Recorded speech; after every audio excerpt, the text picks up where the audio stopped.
tentang iman Bapak nggak ngerti apa-apa. Nah, kita kan bicaranya di tema aja, jangan melebar kemana dulu. Mbak bilang kan murtad yuk Tuhan, ya kan? Oke. Karena Bapak kan nggak ngerti apa-apa nih dari lahir kan udah Islam gitu kan Pak ya? Ya. Pokoknya agamanya bener Islam gitu kan? Jadi pengen tahu aja. Kita nggak usah melebar kemana. Nggak usah melebar kemana. Oke, sekarang saya kembali ke temanya dulu. Sekarang saya tanya sama Bapak. Kalau Nabi Adam, Nabi Musa, Daud, itu menurut Bapak Tuhannya siapa Pak? Kita jangan melebar kemana dulu. Ini. Kita bahas yang ini bicara Tuhan. Temanya dulu kita. Iya, temanya ganti Tuhan. Ganti Tuhan. Tanya dulu masalah tema. Ya, kalau kita murtad ganti Tuhan, Tuhannya siapa? Yesus dong yang harus ditaati dan diikuti. Loh, kenapa harus Yesus Tuhannya? Kan sedangkan Yesus bilang aku tidak bisa berbuat apa-apa. Nah, itu makanya Bapak nggak ngerti kata Tuhan. Enggak. Yesus, Bapak tuh nggak lengkap ngutipnya. Bapak pernah baca nggak ayat itu di mana coba? Ini enggak. Ya. Tadi Bapak mengatakan Yesus berkata, aku tidak dapat berbuat apa-apa dari itu di ayat mana Pak? Coba saya pengen tahu. Ayat mana coba? Nggak tahu juga itu ayat mana. Nah, itu makanya. Gini loh Pak, Bapak itu pertama enggak pernah baca Alkitab. Oh iya Mbak. Nggak, saya tanya dulu. Bapak itu kan cuma dengar-dengar dari kata orang, lalu ayatnya dikutip-kutip, betul? Lalu Bapak, oh Yesus berarti begini, Yesus begitu. Tapi Bapak sebenarnya nggak pernah baca Alkitab saya, betul? Jujur Pak, nggak boleh bohong kan puasa, betul? Iya betul.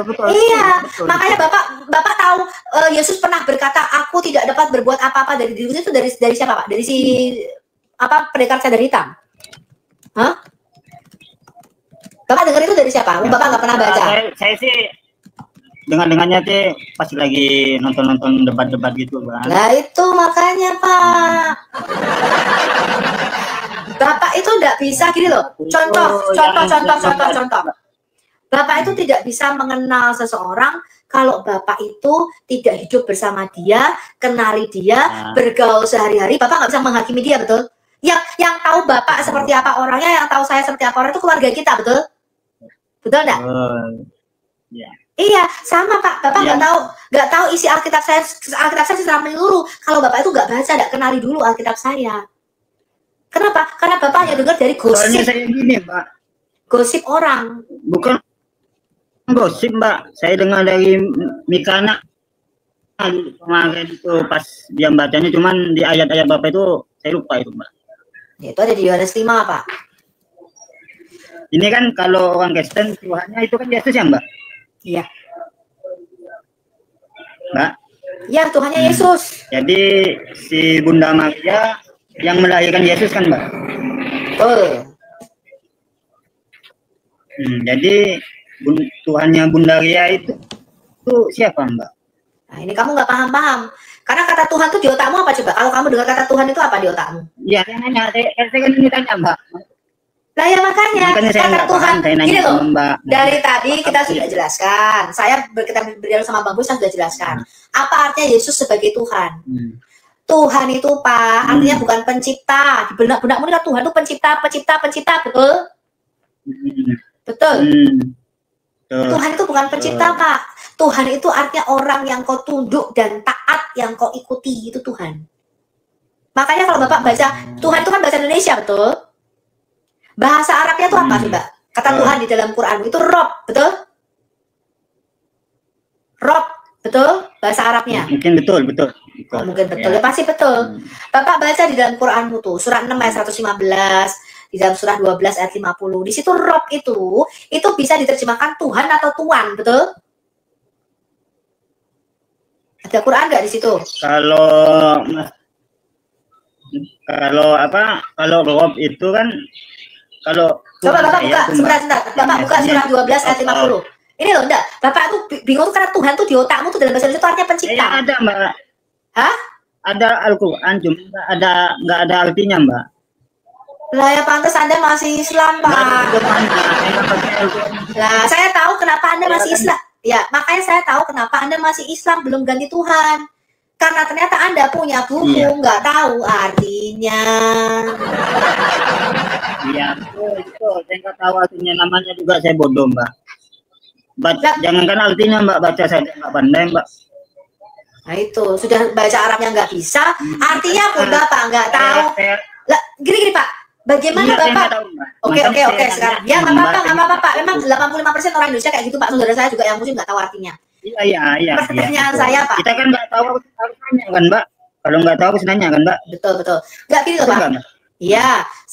Makanya saya nanya. Iya, kata Rob itu, Pak. Kan belum dijawab sama Mbaknya. Iya, gini loh, Pak. Yesus itu, Pak, kemanusiaannya itu memang berasal dari Maria, dilahirkan. Iya. Tetapi sebelum Yesus lahir sebagai manusia, dia itu adalah Sang Firman yang menciptakan segala sesuatu. Jadi sebelum Yesus lahir, eksistensinya, keberadaannya itu sudah ada sebagai Allah. Sampai sini paham? Sebagai Allah. Ya paham.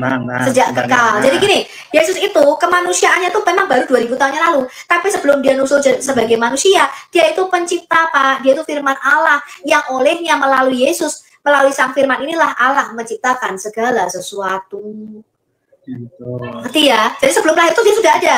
Makanya Bapak tahu Yahya enggak? Yahya Pembaptis dalam Quranmu surah 3:39. Nabi Yahya, anaknya Zakaria dalam Quranmu. Gini, Mbak, saya kan orang ngerti artinya, kok baca Quran nggak ngerti artinya, kok pantas. Iya, saya kan mau nanya masalahnya Bunda Maria dulu. Nah, ya kan? Bunda Maria ya, Tuhannya Yesus. Yesus yang melahirkan Yesus, Bunda Maria.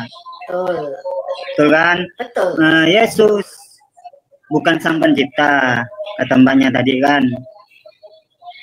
Yesus itu punya dua natur, dua kodrat. Dia Allah sekaligus Tuhan. Sebagai Allah itu dia firman yang menciptakan alam semesta. Yohanes 1 ayat 1 sampai 3. Banyak ayatnya, Pak. Ini salah satunya aja. Sebagai Tuhan, dia itu Mesias. Al-Masih itu Tuhan di bumi artinya. Berarti kan Yesus ini penguasa di surga. Berarti Yesus ini Tuhan sang pencipta, sang penguasa ya, Mbak. Allah sebagai pencipta itu dia bukan Tuhan, Allah. Kata Allah dan Tuhan berarti itu di dalam Alkitab beda, Pak. Ya, ini kan memang rodo angel gini loh, Pak. Rodo angel gini. Bukan gini, Pak Faisal, saya kasih tau ada. Rodo angelnya tuh begini. Karena di dalam benakmu itu kata Allah itu nama sesembahanmu, betul? Lalu Allah ini kamu blender dengan kata Tuhan. Allah ya Tuhan, Tuhan ya Allah, Tuhan Allah, Tuhan Allah, gitu. Ini yang susah, Pak. Karena di dalam Alkitab nggak begitu. Berarti menurut Mbak, Allah sama Tuhan itu beda ya, Mbak? Beda, Pak. Di dalam Alkitab saya itu beda. Di sini saya tahu ada. Bapak lepasin dulu ya, copot dulu pengetahuanmu bahwa nama Tuhan tuh Allah, Tuhan tuh Allah. Lepasin dulu nih. Saya jelasin Alkitab saya Kristen. Ya. Nah, di dalam Alkitab saya, oke, jangan dicampur aduk dulu. Berarti udah clear, tunggu Mbak ya. Berarti udah clear nih, Allah sama Tuhan beda ya, Mbak? Beda, Pak. Allah sama Tuhan itu beda dalam Alkitab saya. Allah itu bicara hakikat. Di dunia ini kalau dia bukan Allah pasti manusia, kalau bukan manusia pasti Allah. Udah itu aja pilihannya. Ya, kalau bukan makhluk roh yang disebut para Allah. Di dalam Alkitab satu malaikat disebut Allah, Pak. Semua makhluk goib, makhluk roh, setan-setan, jin, roh orang mati, apalagi roh-roh berhala yang disembah. Tuhan itu disebut para Allah, itu Elohim, jenisnya tuh Elohim, jenisnya tuh Allah. Itu makhluk roh. Kalau bukan makhluk roh, namanya manusia, makhluk jasmani. Saya dan Anda itu bukan makhluk roh. Saya dan Anda itu disebut anak-anaknya Adam, makhluk jasmani. Cuma dua ini. Nah, jadi di dalam Alkitab saya, Allah itu bukan nama zat. Bukan nama suatu zat, bukan. Bukan pula nama Tuhannya orang Kristen. Tuhannya orang Kristen namanya bukan Allah.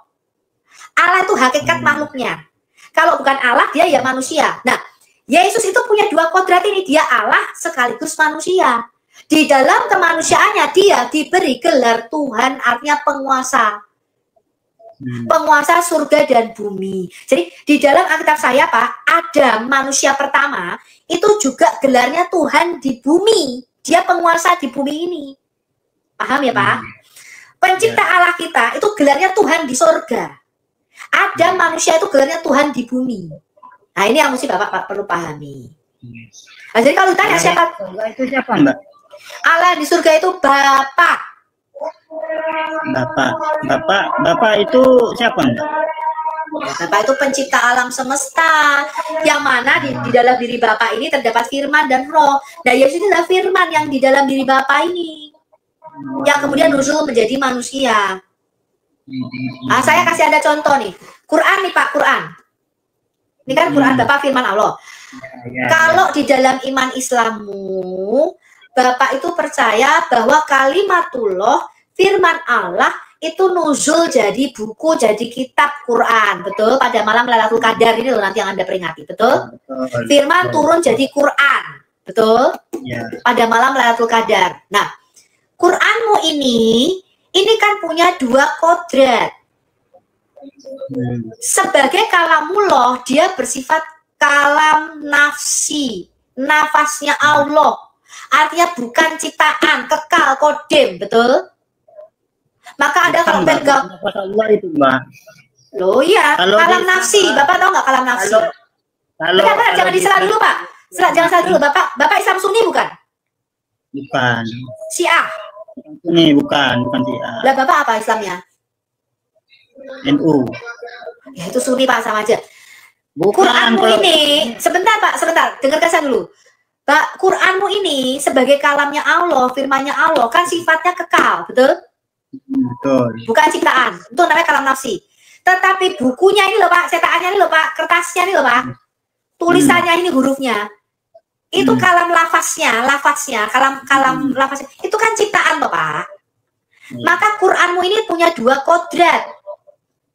Bukan ciptaan, tapi sekaligus ciptaan, betul? Kalam nafsi sekaligus kalam nafsi, betul? Ini pahami dulu nih. Nah, kalau ini bukunya nih sobek nih. Iya. Bukunya sobek, terbakar. Ini buku ini jatuh ke selokan, basah. Apakah kalamnya Allah ikut sobek dan terbakar dan basah? Kan tidak, betul? Betul. Karena ini perkataan Allahmu toh, makanya kamu ikuti toh. Kamu taati. Nah, begitu juga dengan kami Kristen Pak. Kalau kami sebagai orang Kristen, iman kami itu bukan kalamnya Allah itu turun menjadi buku ndak. Firman Tuhan tidak pernah turun jadi buku di dalam iman Kristen.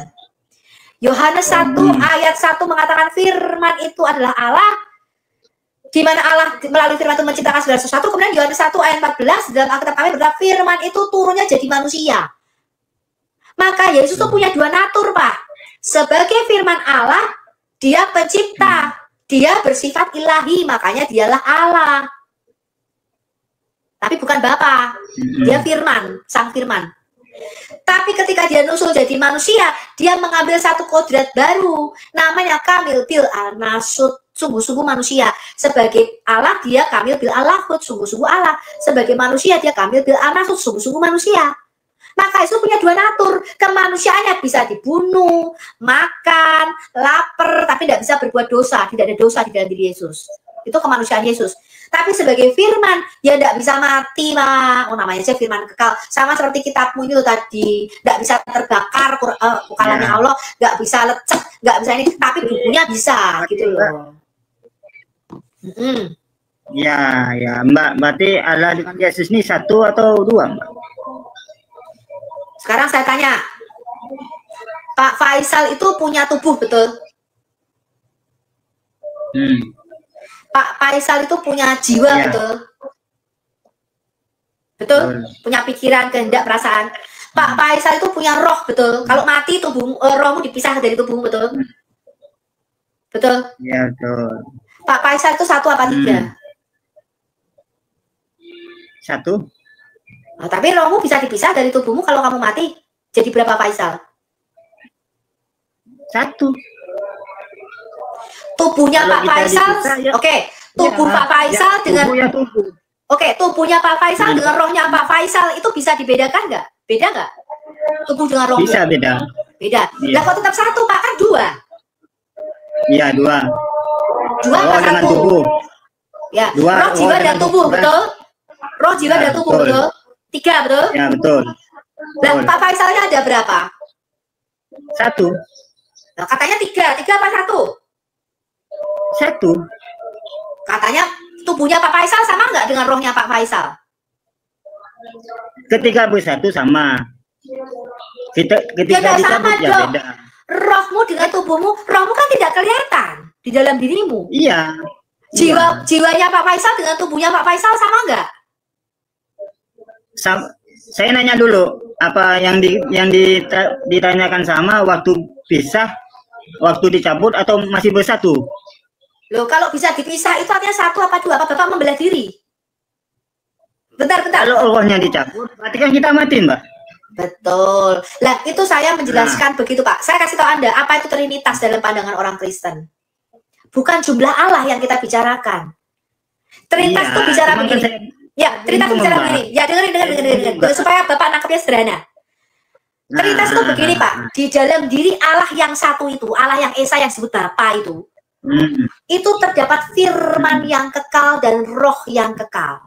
Apa itu firman? Firman itu sama seperti firmannya Bapak dan saya. Ada pikiran, ada logos, ada logika, ada kecerdasan, ada pengetahuan. Jangan diserah dulu, Bapak biar paham. Nah, enggak ya, saya nanya masalah firman dulu. Oke. Ya, saya paham. Oke. Firman itu bahasa asli. Dari firman dulu. Firman itu bahasa aslinya adalah logos. Saya tanya, Bapak itu pernah sekolah enggak? Ya, sekolah. Pernah dapat pelajaran biologi? Ya. Nah, biologi itu kan dari 2 kata, Pak, bios dan logos, betul? Ya. Kata logos yang ada di dalam kata biologi itu apa? Perkataan atau ilmu pengetahuan tentang kehidupan? Kalau firman itu jangan firman. Logos, kata logos. Jangan ke logos dulu, firmannya dulu, Mbak. Pak, firman itu bahasa Indonesia, betul? Bukan. Betul nggak? Firman itu perkataan, betul nggak? Firman itu perkataan itu dalam Islam. Makanya saya sudah bilang, Pak, dicopot dulu kupluknya tentang Islam. Taruh dulu. Saya lagi bicara Alkitab. Jangan dicampur aduk. Lepas dulu tuh. Allah itu Tuhan, Tuhan itu Allah. Mbak. Biologi itu ilmu pengetahuan. Biologi itu ilmu pengetahuan. Sebentar. Biologi itu ilmu pengetahuan tentang alam atau perkataan tentang alam? Biologi. Ilmu biologi itu loh. Alam. Bukan alamnya, ilmu pengetahuan tentang alam, tentang kehidupan, betul? Bios dan logos, betul? Betul. Nah, karena itu Pak, kata logos itu Pak, itu bukan kata-kata yang keluar ini namanya lego di dalam bahasa Yunani Alkitab saya. Saya kasih tahu Anda apa itu logos. Logos itu akar dasar kata logika, pikiran, kecerdasan, pengetahuan, hikmat, itu logos. Perkataan yang Bapak dengar nih, yang keluar dari mulut saya, itu namanya lego. Lego ini adalah ekspresi atau cerminan daripada logos yang ada di dalam diri saya. Sebelum saya ngomong, itu kata-kata ini sudah ada di sini loh, Pak Mudeng. Kalau pikiran saya itu diambil, bisa ngomong nggak saya, Pak? Pikiran saya diambil, bisa ngomong nggak? Saya bisa ngomong nggak kira-kira menurut Bapak? Nggak bisa toh? Lo ya nggak bisa toh, Pak, pikirannya diambil ikut Mbak aja. Ya, ikut Mbak aja nggak bisa. Orang sih nggak, pikirannya nggak normal gitu loh, Pak. Maksudnya otaknya nggak ada gitu, cuma bengong gitu, nggak punya otak. Kira-kira bisa ngomong ya? Nggak bisa toh, Pak, nggak punya pikiran loh. Perkataan keluar ini kan ekspresi daripada pikiran yang di dalam diri kita, sehingga perkataan saya ini mempunyai arti, betul? Kalau otak saya kacau, perkataan saya kacau, betul? Betul nggak? Kalau otak saya bodoh, perkataan saya pasti bodoh. Otak saya pinter, perkataan saya pasti pinter. Karena perkataan yang keluar ini cerminan daripada logos yang ada di dalam diri saya, betul? Itu logos. Nah, logos itu Pak, itu bukan kata-kata, tapi logikanya Allah, akal budinya Allah. Artinya apa? Logos, dengerin ya Pak. Logos itu artinya pikiran yang di dalam diri Allah dan kekal bersama-sama dengan kata-kata yang di dalam diri saya ini, Pak. Dan sudah ada sejak bersama saya lahir, itu logos saya, pikiran saya. Cuma karena saya manusia, maka pikiran saya ini harus belajar bertambah. Makanya kalau bayi masih kecil tuh kata-katanya terbatas. Kenapa? Karena otaknya ini belum berkembang. Ngerti nggak maksud saya? Pengetahuannya tuh belum banyak. Maka bayi itu ngomongnya bisa apa gitu, betul nggak? Nanti dengan bertambahnya pengetahuan dia, kata-katanya semakin banyak, semakin membentuk arti, betul? Nah, Allah nggak begitu. Allah itu punya perkataan yang di dalam dirinya dan sudah ada sejak kekal bersama-sama. Kata-kata itu bukan ciptaan, itu ada di dalam diri Allah sendiri. Itulah logosnya Allah, firman Allah itu yang dimaksud Yesus. Ketika Allah berfirman itu yang keluar bukan Yesus, bukan begitu. Bukan lalu diciptakanlah Yesus menjadi matahari, Yesus menjadi buku, Yesus menjadi pensil. Nggak begitu Pak cara mikirnya. Jadi gimana itu Mbak? Nah, kemudian apa itu roh? Roh Allah itu artinya nafas Allah, sumber hidup Allah, prinsip hidup Allah. Kayak nafas saya itu, roh saya itu kan, Bapak kalau nanti diambil rohnya mati ya? Mati lah. Rohmu itu kan sumber hidupmu toh Pak. Bedanya Pak Faisal dengan patung gajah di situ tuh apa beda? Patung itu enggak punya roh, betul? Nah, ya di situlah. Ya. Bedanya ya, di situlah. Ya, betul. Bapak Faisal punya roh, makanya Bapak hidup. Nah, makanya Trinitas itu Pak di dalam iman kami itu bukan bicara jumlah Allah, tapi bicara kebagaimanan Allah yang satu itu loh. Bahwa di dalam diri Allah yang satu itu tuh terdapat firman yang kekal. Dan melalui sang firman inilah Allah menciptakan segala sesuatu. Lah, firman yang di dalam diri Allah ini kemudian menjadi manusia. Di dalam kemanusiaannya dia bernama Yesus. Dia menjadi manusia yang kedua, Adam yang kedua. Pelan-pelan nih. Copot dulu pikiranmu tentang Tuhan itu Allah, Allah itu Tuhan dicopot. Ya paham saya Mbak, paham. Nah, pelan-pelan. Ya, paham. Makanya saya agak bingung Mbak. Ada Allah, ada Tuhan, itu yang saya bingung. Ya, Tuhan itu hanya penguasa Pak, gurumu, makanya orang tuamu itu Tuhan. Tunggu dulu Mbak ya. Tunggu dulu Mbak. Tunggu dulu Mbak ya. Makanya saya tadi kan Mbak bilang murtad juga ganti Tuhan. Makanya saya nanya Tuhan yang mana? Ya. Oke, sekarang saya tanya sama Bapak. Apa Allah? Aduh macet nih Pak, kok jadi macet Pak? Sinyalnya nggak ada Pak, bentar putus-putus. Gitu, ya, sekarang gini. Sekarang saya tanya. Saya bingung nanya dulu sama Mbakmu itu. Nah, sekarang saya tanya sama Bapak nih. Mbak. Yang ngelek Mbaknya tuh? Hah? Macet tadi Bapak. Sekarang saya tanya sama Bapak nih. Bapak itu kan Tuhannya Allah, betul? Iya. Oke. Bapak tahu Tuhanmu namanya Allah itu dari Pak Faisal. Tahu Tuhanmu itu Allah.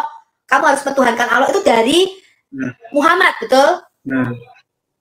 Betul enggak? Dari Al-Quran. Bapak tahu Tuhan Allah dari ini toh, dari sini toh. Bapak tahu Tuhan Allah tuh dari sini toh. Ya, nah. Betul enggak? Nah, sama Pak. Melalui firman-Nya ini Bapak baru bisa mengenal Allahmu, betul? Buku ini loh. Iya. Bapak tahu Allah menciptakan belajar dari firman ini toh. Bukan buku itu Mbak, Al-Quran. Ya Al-Quran ya buku ini. Buku itu Pak, Al-Quran itu Mbak. Oh. Lah Al-Quran itu bukan kitab. Kan? Iya, ini Al-Quran bukan buku. Bukan buku, Mbak. Buku ya buku. Terus apa nek bukan buku? Buku ya buku. Ya Al-Quran. Jadi ini apa nih di depan saya ini? Bukan buku. Oh, ini bukan buku ini. Itu Al-Quran, Mbak. Nah, ya, Al-Quran bukan buku. Ya, buku itu kan banyak buku, Mbak. Ya kan? Bukan. Ini bukan kitab Quran, ini bukan kitab. Ini Al-Quran kan? Al-Quran bukan. Ya. Iya, ini Al-Quran. Ini kitab bukan? Nah, ya udah Al-Quran itu. Nah, bukan kitab, bukan kitab Quran. Kitab toh? Kitab. Ayo kitab. Lah kitab ini buku toh, Pak. Tulisan Pak ya. Iya. Aduh, bikin aku iya, buku itu lagi kan nih. Buku, Mbak. Nah, makanya kalau nyebut itu iya, ini kitab, ini buku Quran, kitab Quranmu betul, kitabmu, Quranmu betul. Iya. Ayah, sudah. Iya betul. Cuman kan buku ini kan banyak buku Mbak, ya kan? Nah makanya kalau Mbak pegang ini jangan bilang buku Al-Quran, bilang Al-Quran itu kitab Mbak. Quranmu toh, buku Quran. Ini kitab, jadi kitab Quranmu toh, betul? Iya, oke. Sekarang gini. Kalau Mbak bilang buku kan saya bingung, buku apa?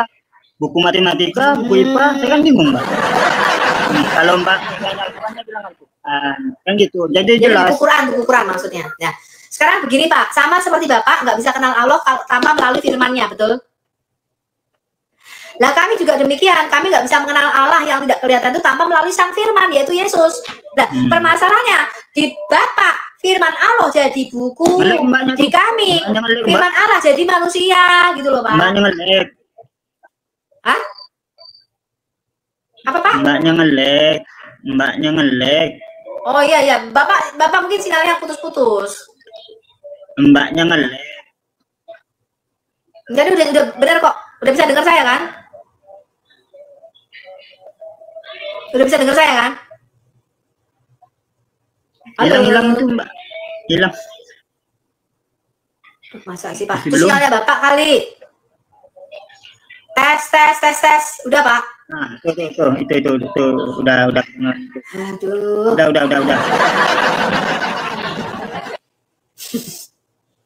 Udah, dengar.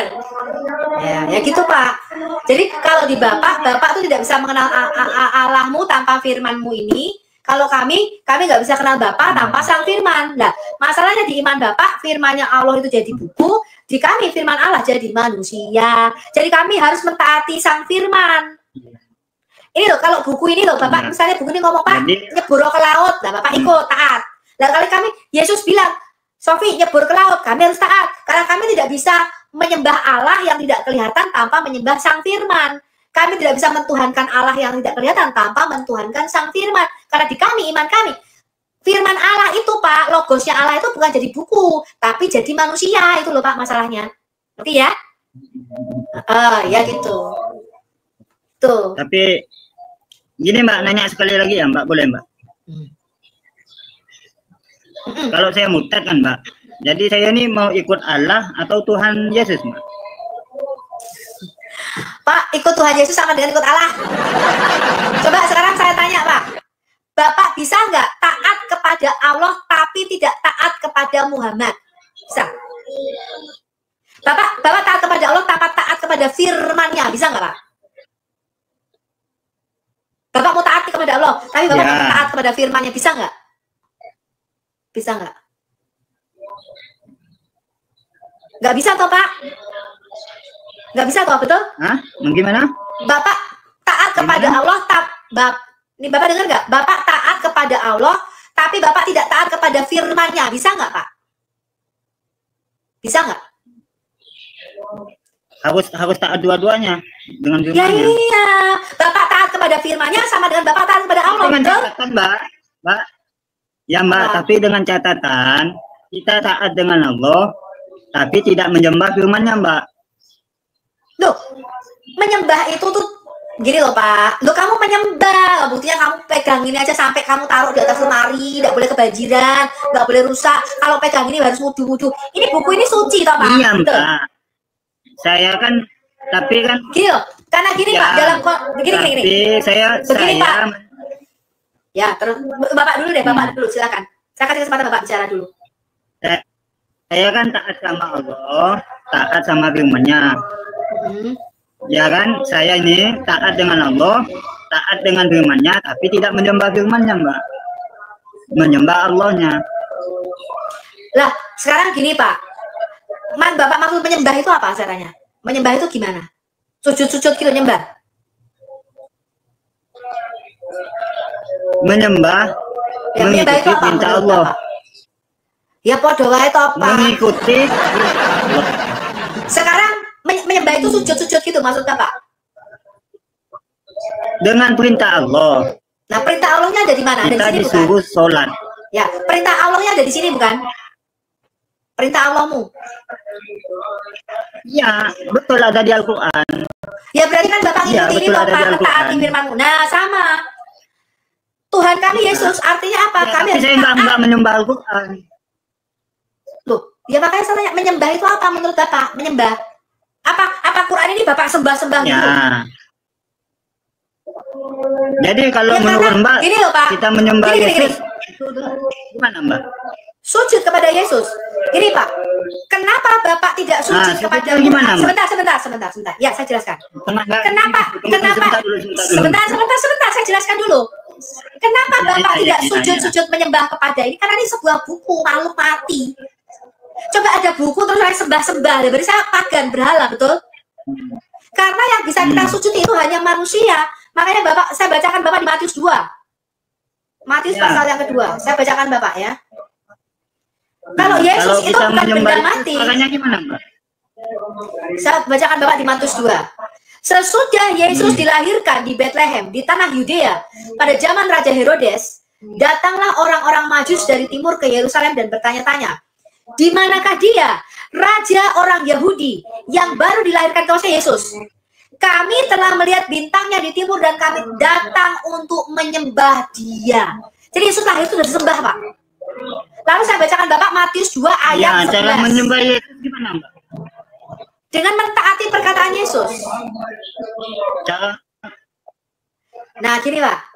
Menyembah itu ya, sembah, dengan sujud. mentaati kata Yesus. Ini Ya, Bapak ngelek ini apa sinyalnya delay. Menyembah itu baik, bagus kok. Ya di saya yang delay. Menyembah itu maksudnya Pak, menjadikan Yesus sebagai menyembah Tuhan. Yesus itu gimana? Dengan menjadikan Yesus sebagai Tuhan. Bisa saya bacakan Bapak Filipi 2 ayat 11. Di dalam kemanusiaannya Yesus taat sampai mati. Itulah sebabnya Allah sangat meninggikan Yesus dan istrinya juga sekalian mau ganti Tuhan ini kayaknya. Dikatakan begini Pak, di dalam kemanusiaannya. Itu bukan istri saya, Mbak. Oh ya udah. Di dalam kemanusiaannya Pak, Yesus itu ditinggikan. Supaya apa? Dikatakan di dalam Alkitab saya, supaya semua lutut itu bertelut dan mengaku dia Tuhan, penguasa satu-satunya raja yang akan memerintah di bumi ini, Yesus. Ya, bagi kemuliaan Allah Bapa. Jadi bagaimana caranya menyembah Yesus? Itu bukan sujud, bukan cuma itu Pak. Tapi juga jadi bagaimana cara menyembahnya tuh, Mbak? Mentaati firman-Nya, Pak. Mentaati perintah-perintahnya, mengikuti Yesusnya. Yesus ngomong A, kita sepakat. Ya, Yesus ngomong B, kita taat. Itu berarti menjadikan Yesus sebagai kepala kita, sebagai Tuhan. Gitu ya, Pak ya? Iya. Orang yang kamu taati Mbak, saya tuh sama juga. Saya tuh sholat sujud kata Mbaknya tadi itu kan karena perintah Allah, Mbak. Disuruh sholat, Mbak. Tapi kamu sujudnya ke arah batu? Bukan, nah ini Mbak, bukan ke arah batunya, Mbak. Bukan sujud ke batunya kita, betul. Kita ini ke arahnya Ka'bah. Karena kita itu ke arah batu hitam, betul? Bukan batu hitamnya, Mbak. Loh, jadi kita sholat itu, Mbak. Dengar dulu, Mbak ya. Kita jelasin. Kita sholat menghadap ke Ka'bah itu bukan menyembah Ka'bah, Mbak. Jadi batu hitamnya itu tuh? Nggak ada kan nyembah batu hitam, Mbak. Mbak jangan fitnah dong. Mbak jangan fitnah dong. Jangan bilang Islam nyembah batu hitam, jangan fitnah dong, Mbak. Oke, sekarang saya tanya. Sujud itu hanya boleh kepada Allah atau kepada yang lain? Boleh nggak kita sujud kepalanya ke tanah? Enggak, saya tanya. Boleh tidak kita sujud dengan kepala ke tanah kepada yang lain selain Allah? Boleh nggak? Nggak boleh, Mbak. Nggak boleh. Lah, sekarang saya tanya, apakah Allahmu ada di Ka'bah? Mbak, jadi macet. Bukan macet, Mbak. Saya nanya dulu sama Mbak. Jadi menurut Mbak, kita sholat menghadap Ka'bah bukan sholat, itu menurut sujud. Mbak? Enggak, saya tanya Pak. Kalau ya, di kami, itu bukan sholat, Mbak. Kita kan karena sholat, Mbak. Gini loh, kalau di kami Pak, di Kristen, kami tidak perlu kiblat. Kenapa? Karena Tuhan berkata di dalam Yohanes 4 ayat 24, saatnya sudah tiba bahwa sekarang kita tidak lagi menyembah Allah tuh lihat kiblat. Mana ya kiblatnya? Enggak. Karena Allah ada di dalam kita melalui Roh Kudusnya di dalam kita. Nah, pertanyaan saya buat Bapak. Bapak boleh nggak kepala Bapak sujud? Nah, gini, boleh nggak Bapak sujud kepalanya ke tanah selain kepada Allah? Boleh? Nggak boleh, harus kepada Allah. Nah, pertanyaan saya, Allahmu ada di Ka'bah nggak? Nggak ada. Nah, yang ada di Ka'bah apa, Pak? Yang ada di Ka'bah itu karena kita diperintahkan sama Allah untuk menghadap. Saya tanya, Allah kan nggak ada di Ka'bah nih, betul? Ada Ka'bah rumah Allah. Lah yang ada di Ka'bah apa, Pak? Gini Mbak ya, kita sholat disuruh menghadap Ka'bah sama Allah Ta'ala. Yang ada di Ka'bah apa? Yang ada di Ka'bah apa? Nggak ada apa-apa.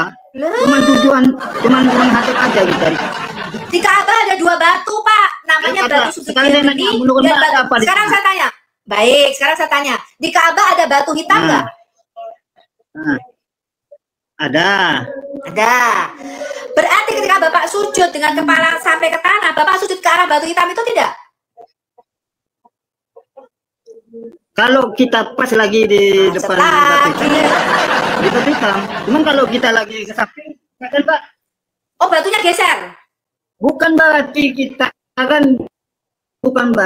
itu menyembah batu hitam, Mbak itu jangan pakai gitu, Mbak. Loh, sembah itu kan bahasa Indonesia. Mbak harus mengerti. Mbak maunya saya harus mengerti. Sembah kan bahasa Indonesia. Iya, bahasa Arabnya sujud. Betul? Kita kan menghadap, Mbak. Menghadap. Baik, saya tanya. Yang Bapak maksud cuman kita ini kan ada. Baik, sembah sujud. Yang Bapak maksud sembah sujud ketika Bapak sholat itu kan kepalamu sampai ke tanah sujud, toh Pak? Betul? Sujud, betul? Nah, ya, betul. Boleh tidak sujud kepada selain Allah? Itu pertanyaan saya.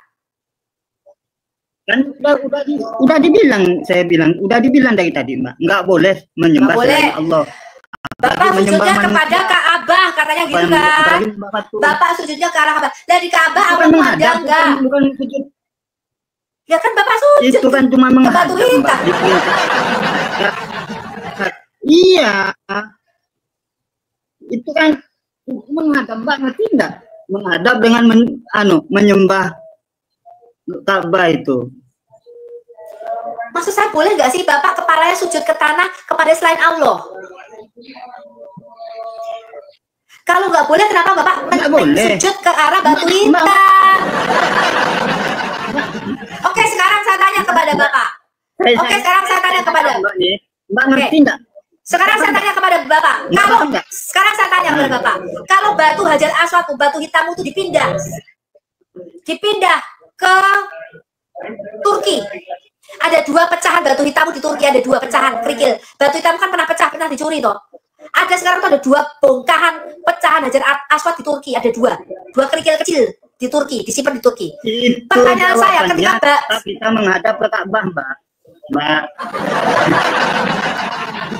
Tetap kita menghadap, walaupun batu hitam itu ada di Turki, ada di Amerika, tetap kita menghadapnya ke Ka'bah. Kenapa Pak? Sekarang saya tanya, kenapa 100 tahun sampai 150 tahun pertama masjid tertua pada abad ke-7 dari zaman Muhammad sampai 100 tahun setelah Muhammad mati, itu semua masjid kiblatnya tidak ke Mekah, melainkan ke daerah Petra Jordan karena batu hitamnya masih di sana, belum dipindah sama Ibn Zubair. Pada waktu itu Ibn Zubair belum memindahkan. Datanya ada, Mbak. Bapak buka Google sekarang. Bapak buka nabatea.net kiblatul. Nah, Mbak buka aja, Mbak yang buka. Mbak yang buka, kan Mbak yang bawa itu nih. Sama, ini Mbak. Satu, Pak. Ya makanya saya kasih tahu aja, Bapak buka sendiri, ya. Namanya Nabatea Kiblatul. Nih, saya ketik. Bapak buka nabatea.net Kiblatul, lalu Bapak klik di situ kata Petra. Semua masjid tertua nih, Pak. Ya, masjid yang di Cina tahun 629 Masehi. Masa Awamos. Semua nih 100 tahun masjid pertama itu semua kiblatnya menghadap ke batu hitam yang ada di Petra itu. Nah, ketika batu ini dipindah sama Ibn Zubair pada zaman Abdul Malik bin Marwan, khalifah kelima Bani Umayyah, baru kiblatnya pindah pelan-pelan, Pak. Nah, oh, dia pindah sendiri ya, Mbak, kiblatnya, Mbak? Bukan pindah sendiri, Pak. Pindah kiblat masjid pelan-pelan kan berarti pindah sendiri, Mbak. Bukan, Pak. Kiblat masjidnya itu dipindah ke arah Mekah gitu loh, maksud saya.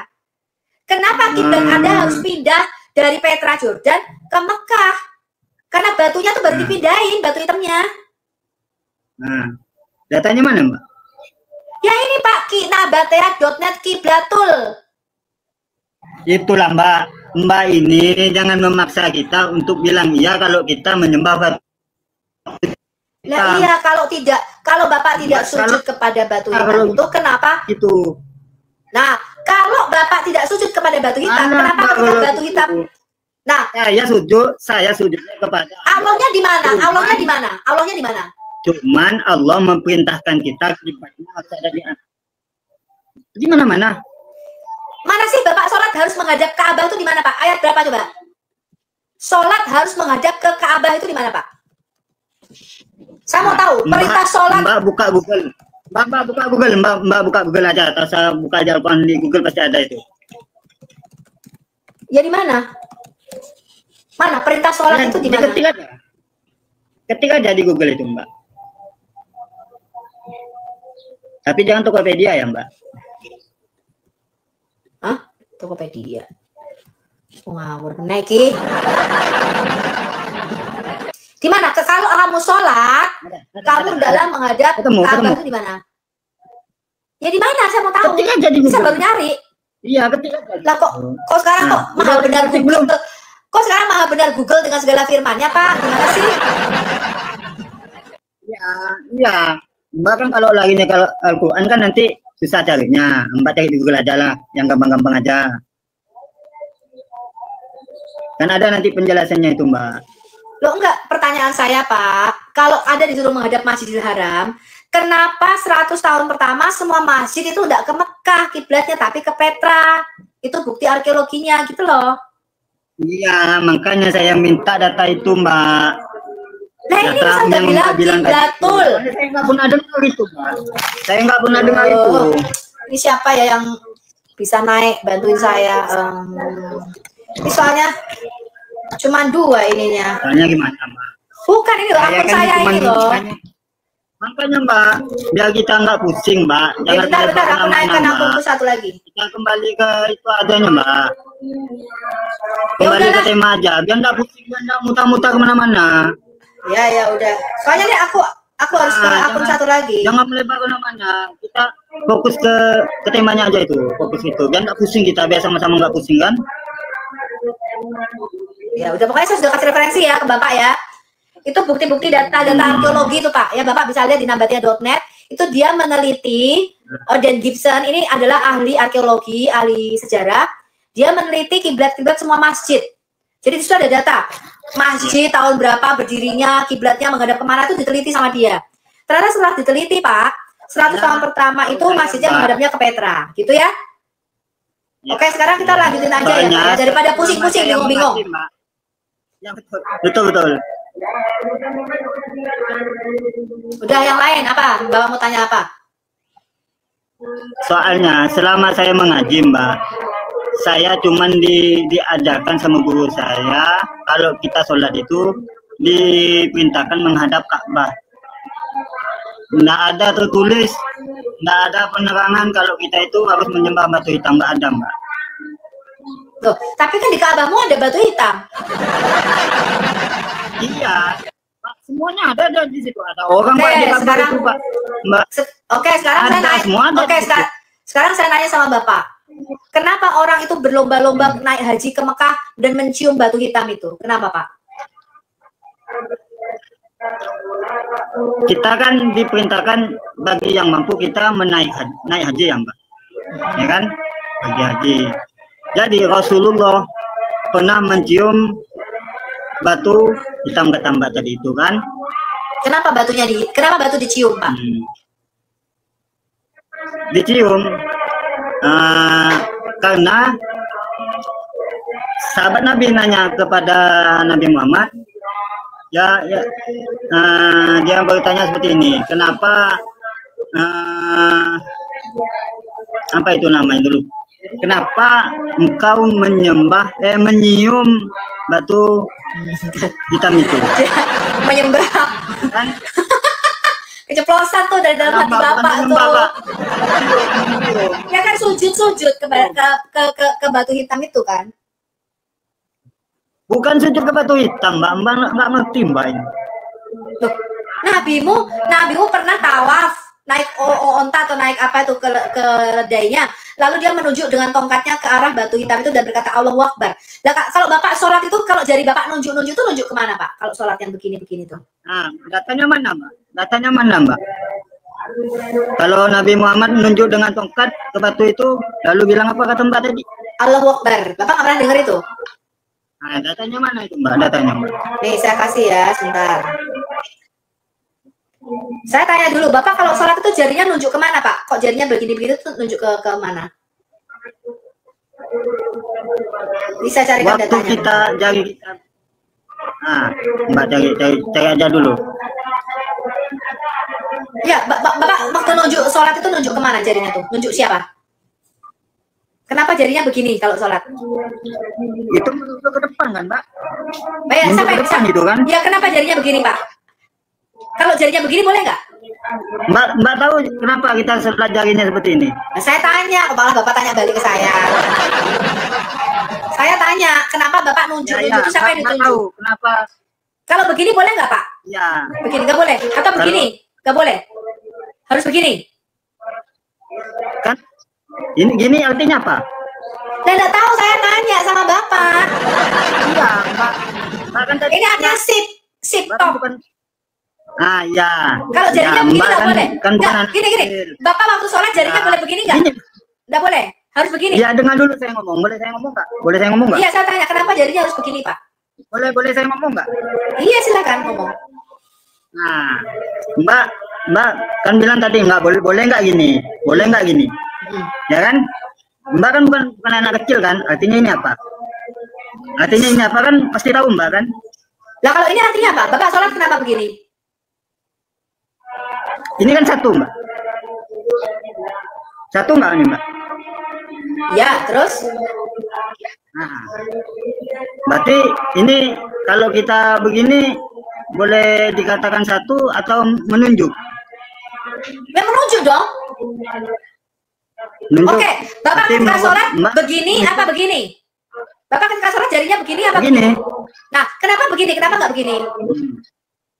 Oke, saya tanya Pak. Begini kita sholatnya. Enggak, saya tanya. Kalau begini satu, betul? Betul. Kalau ke atas? Betul. Kalau ke depan? Betul. Ke depan, apakah Bapak berkata ini satu? Itu kan menunjuk ke sesuatu, betul? Nunjuknya dengan posisi gimana Mbak? Gininya. Dengan posisi gimana dulu? Pak, kalau jari ini ke atas, kalau jari ini saya begini nih. Bukan gitu loh. Kalau saya begini, artinya Bapak bisa, oh itu satu, Bu Sofi, ini dua, ini tiga. Tapi kalau jari saya ke depan, masa Anda berkata itu satu? Berarti kan saya bilang itu, betul? Menunjuk ke sesuatu toh? Ya. Lah, pertanyaan saya, kalau Bapak sholat, itu Bapak jarinya begini toh, bukan begini toh? Begini toh? Ya. Lah, kenapa itu nunjuk ke siapa, Pak? Saya tidak menunjuk ke siapa-siapa itu, Mbak. Kita sholat, Mbak. Enggak ada. Kenapa kita harus begini? Ya itu saya tanya, kenapa jadinya begini? Nah, ya Mbak, saya mau jelasin boleh nggak? Silakan. Ketika kita membaca sholat itu Mbak, ketika kita membaca asyhadu alla ilaha illallah, kita langsung begini Mbak. Awalnya kan kita gini Mbak. Terus kenapa tuh begini-begini? Ya kenapa begini-begini? Menunjuk ke siapa? Nggak ada begini-begini Mbak. Nggak ada begini-begini kata siapa itu? Loh ya, terus Bapak menunjuk ke siapa? Bapak menunjuk ke siapa jarinya itu? Ya Mbak bilang kayak gini, ini apa maksudnya? Lah Bapak kan nunjuk nih. Nunjuk sesuatu kan? Ini Mbak. Nah ya, oke. Bapak nunjuk ke siapa? Bapak nunjuk ke siapa? Ini kan? Ya, itu kenapa jadinya begitu? Saya nanya dulu. Nah, jangan nanya-nanya. Bapak tahu apa enggak? Saya tanya, jelaskan sama saya kenapa Anda sholat, Anda jadinya menunjuk sesuatu. Itu menunjuk ke siapa? Iya, tapi bukan gini-gini kan? Pak, bukan jelaskan gini, aja kan? Kenapa jadi Bapak menunjuk ke siapa itu? Nah, saya tidak menunjuk siapa-siapa. Ketika kita membaca sholat, sampai di bacaan asyhadu alla ilaha illallah, baru jari kita gini, Mbak. Iya, kenapa jadinya begini menunjuk ke siapa? Menunjuk ke siapa? Artinya tahu asyhadu alla, ya saya nanya dulu, Mbak artinya asyhadu alla ilaha illallah. Iya, ketika Bapak mengatakan tidak ada ilah selain Allah, Bapak jadinya menunjuk ke arah batu hitam. Ini saya bacakan ya. Ini saya bacakan. Ini buktinya nih. Nah, Bapak nggak bisa baca. Mbak. Sunan Abu Dawud. Sebentar. Sunan Abu Daud 2357, Sahih Bukhari 1632. Itu apa, Mbak? Sunan Abu Daud. Makanya Bapak tuh nggak tahu hadis, itu hadis Pak. Aduh, Enggak, saya nanya dulu. Itu salah satu dari 6 kitab Sita. Ini saya bacakan Ya, di datanya. bilang, Bapak jangan protes dulu, Bapak diam dulu. Sunan Abu saya Daud. nanya dulu. Sunan Abu Daud 2. Itu 6 kitab Sahihmu, Pak. Oh my God. Sunan Abu Daud. Tuhan, Mana ada tolong Sunan berikan Abu aku Daud? kesabaran Tuhan. Saya bacakan dulu, Bapak jangan protes. Ya, ini ada Iya, datanya di Sunan Abu Daud 2357, Sahih Bukhari 1632, Kitab Fathul Bari, volume 3, halaman 472 dan 476. Saya bacakan. Nabimu Muhammad melakukan tawaf mengelilingi Ka'bah dengan menunggangi unta. Setiap kali dia melewati sujud yang berisi Hajar Aswad, dia akan menunjuk ke sana dengan sesuatu yang dia pegang dan sambil mengucapkan Allahu Akbar. Ini datanya. Nah, teruskan, Mbak. Teruskan. Nggak ada terusnya, cuma begitu doang hadisnya. Ya Bapak cek sendiri, kan sudah saya kasih datanya. Bapak cek aja sendiri, saya sudah kasih datanya. Hadisnya cuma berhenti sampai di sini. Kenapa Nabi tawaf? Sekarang saya tanya. Saya baru nyambung nih, Mbak. Saya baru nyambung nih maksud Mbak ini. Sekarang, kenapa Nabimu mengelilingi Ka'bah, lalu dia menunjuk ke arah batu hitam dan berkata Allahu Akbar. Seperti ketika kamu sholat, kamu mengatakan tidak ada Allah tidak ada ilah selain Allah. Lalu kau tunjuk ke arah batu hitam itu. Kenapa, Pak? Ya, saya baru nyambung ini, Mbak. Saya baru nyambung. Berarti maksud Mbak itu kita sholat menunjuk satu gini. Berarti Mbak bilang saya mengikuti Nabi Muhammad yang menunjuk batu hitam gitu ya, Mbak? Nggak tahu, saya tanya. Apakah ada hubungannya dengan hadis yang baru saya baca tadi? Nah, ya kan Mbak bandingkan ke itu, Mbak. Berarti bukan. Kan, saya tanya sama Bapak, kenapa ketika sholat Bapak mengatakan tidak ada Tuhan selain Allah, lalu Bapak menunjuk ke arah batu hitam. Lalu dalam hadismu dikatakan Nabimu melakukan tawaf. Loh, emang ke arah mana? Iya, Mbak kan berimanya ke batu hitam. Lah emang kamu menunjuknya ke mana? Makanya saya tanya. Nah, saya tanya, Bapak menunjuk ke siapa Saya atau ke mana? Saya begini ini, Mbak. Satu asyhadu an la ilaha illallah. Tiada Tuhan selain Allah. Kan iya. satu. Lalu kenapa Bapak menunjuknya ke arah batu hitam? Kan ada di rumah saya batu hitam, Mbak. Ya, sudahlah Pak, Bapak pikirkan aja ya. Bapak pikirkan Mbak saja. Itu makanya, Mbak. Gini Pak, makanya tahun 2000 mengikuti pikiran Mbak. Saya ngasih data. Nggak boleh gitu, Mbak. Ya, makanya Pak, tahun 2025 jangan lagi sujud ke arah batu hitam, Pak.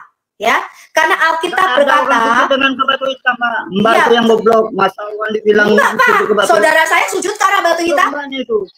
Enggak ada itu di Islam, Mbak itu. Ada, Pak. Buktinya Bapak sujud ke arah batu hitam. Ya. Ada, Bapak boleh menyangkal, tapi faktanya Bapak boleh menyangkal, tapi faktanya Bapak sujud ke arah Hajar Aswad. Ya. Nah, bukan ke arah ya, itu adalah ke barat arah kiblat. Ya, saya tanya, itu, Mbak. boleh tidak sujud kepada makhluk? Boleh nggak, Pak? Selain Allah, boleh nggak? Mbak ini udah dibilang dari tadi masih ngeyel. Kan dibilang nggak boleh, Mbak. Nggak boleh menyembah. Lalu kenapa Anda sujud ke arah Ka'bah yang ada batu hitamnya? Nggak boleh, Mbak. Loh, iya, Alkitab saya mengatakan harus sembah Yesus. Nggak boleh. Menyembah Oke, saya tanya. Nggak boleh kita itu. Saya tanya sama Anda, di mana dikatakan Yesus tidak boleh disembah? Tadi saya sudah bacakan sama Anda bahwa Yesus waktu lahir disujud sembah dengan raja-raja dari timur. Tadi saya bacakan lagi ya, Bapak. Saya ini diperintahkan tidak boleh menyembah manusia selain Allah, Mbak. Tidak boleh, Mbak, menyembah manusia itu. Menyembah itu artinya sujud, betul? Menurut Bapak, betul? Ya kan, Bunda Maria melahirkan Yesus. Oke, saya tanya, Pak. Bapak adalah Tuhanku, gitu yang. Betul kan?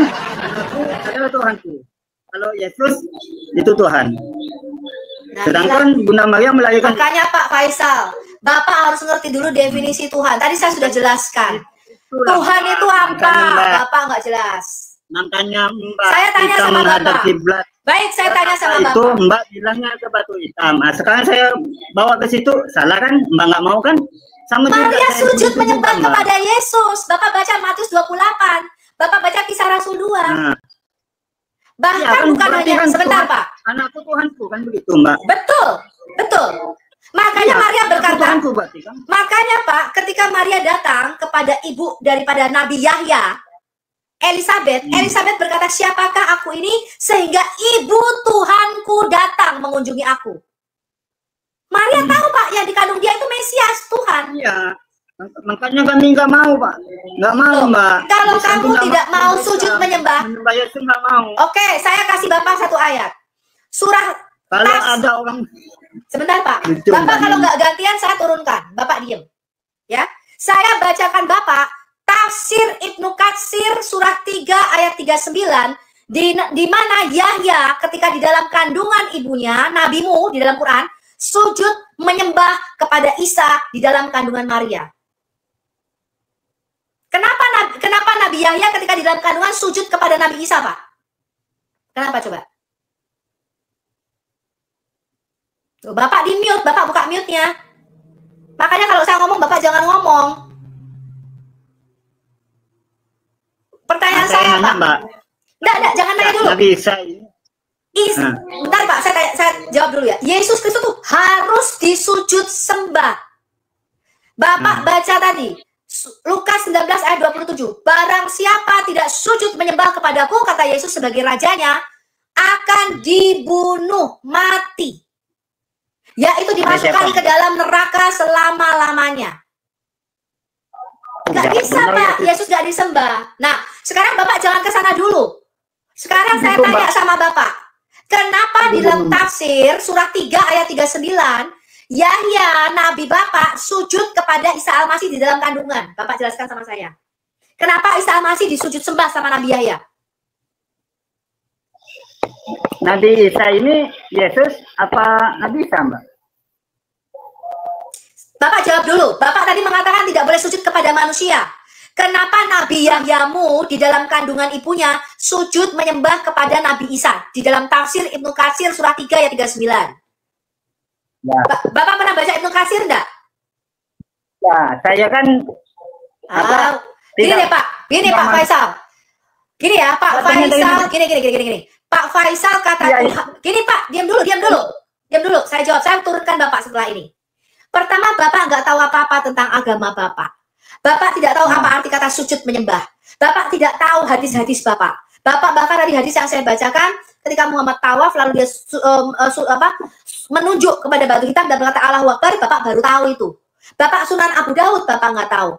Ya, nah sekarang saya kasih tahu Bapak. Dulu nih, saya kasih tahu Bapak. Ya, karena Bapak nggak tahu apa-apa, PR buat Bapak adalah Bapak belajar dulu tentang agamamu, belajar dulu apa arti kata Tuhan. Saya tahu semuanya. Kalau saya bilang sama Mbak pasti ngeyel, nggak mau percaya. Ya kan, maunya Mbak saya harus percaya sama Mbak. Oke, sekarang saya tanya sama Bapak, bacakan surah 12 ayat 50. Terakhir saya kasih kesempatan sama Bapak karena Bapak merasa tahu tentang agama Bapak. Nggak tahu Mbak.